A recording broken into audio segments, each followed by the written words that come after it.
Ernst Lecher created a similar apparatus to the one seen here in 1888 in order to run some experiments using a spark gap oscillator. This demonstrated standing waves on two long parallel wires upon which a discharge tube was slid until the nodes were located. Measuring the distance between these nodes gave exactly half the wavelength of the waves. A metal shorting bar at the far end was moved along the wire to alter the wavelength.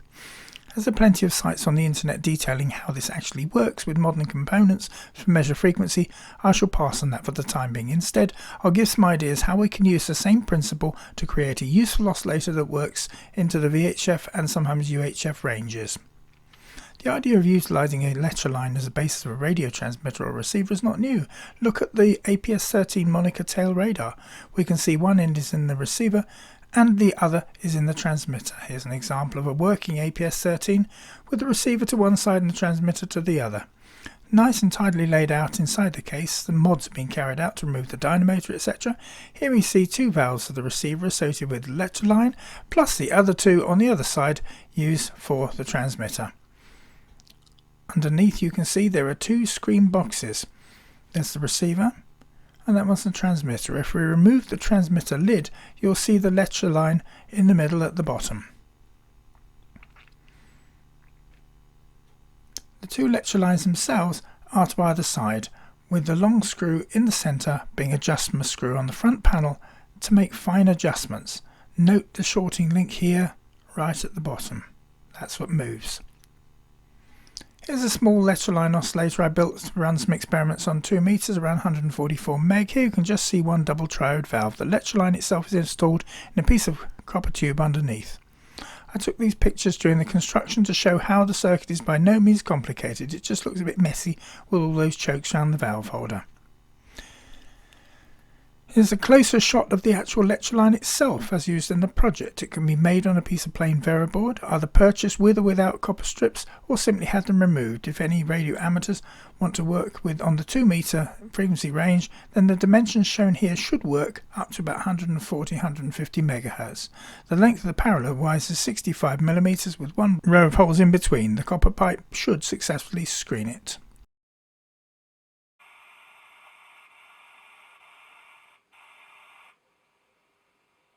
That, I reckon, is tuned into our Lecher line. Calibration is obviously not very good, but gives some idea of what we're looking at, doesn't it?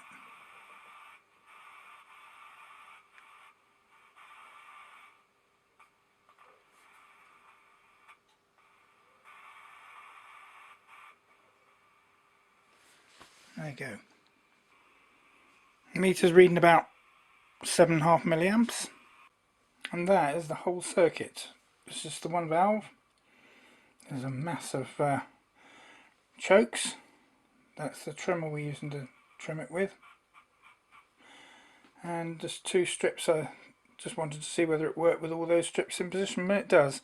And there's just two connected together and they come back through here. This is our little setup for demonstrating a Lecher line. I'll show you what's actually involved with that. We have the power coming from the back of our universal chassis. That gives us our H10LT. Over here we have an LF oscillator. That's giving us a few kilohertz so that we can modulate the signal so that we can actually hear it on the VHF radio there. So let's have a bit of a closer look at the board. There's not really a lot to explain what we're doing here. Obviously we slide the thing up and down the Lecher lines and we hear the result on the FM radio here.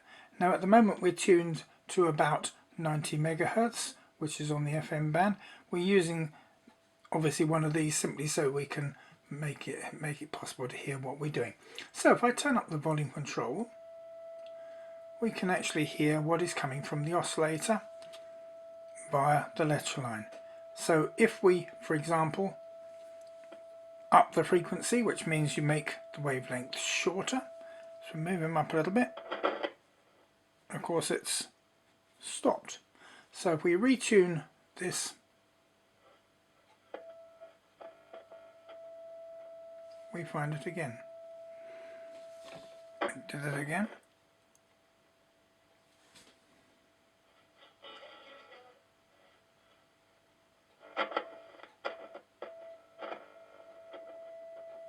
Of course, if we use the trimmer, you can tell that we can actually trim that. Let me pop that on there.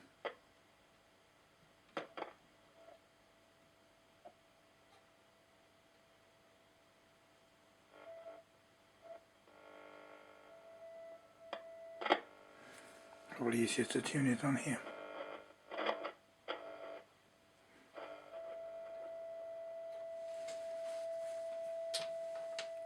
Go a bit higher.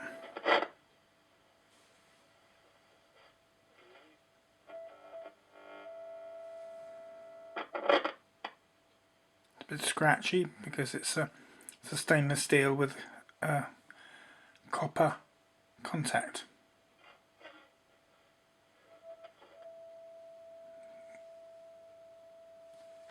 Coming to the end of the band there.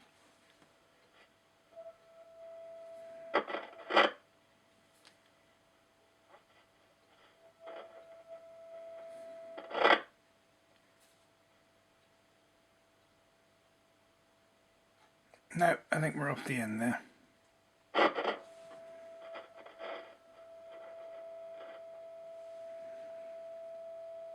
So, there we go. That's about all we can show with it, but that shows how it is that this is working as an oscillator. You can see how as we reduce the wavelength, obviously the frequency goes up, which we picked up on here. This thing will work up to about 130 meg as it stands here. Obviously, if you change the width between the rods here, it changes the frequency as well. So there's experimentation involved. There's calculations one can do to work out exactly how wide and how long. But if you're looking, if you're interested in amateur radio and you want to make something running on 144 meg, say 2 meters, make an amateur transmitter maybe, then it's quite straightforward adding an aerial to this, which means that it actually will broadcast, which of course we're not doing here. This simply is picking up the radiation on this FM radio. It's quite straightforward to do. So what I've done is I've put a circuit up at the end of this video, and you can see how little is actually involved in making one of these things. This valve I'm using in here is an ECC81. There are others that work quite well. There's a 90 volt HT on it, which of course I don't want anything quite high when I'm running my fingers all over it, so there's 90 volts on that at the moment.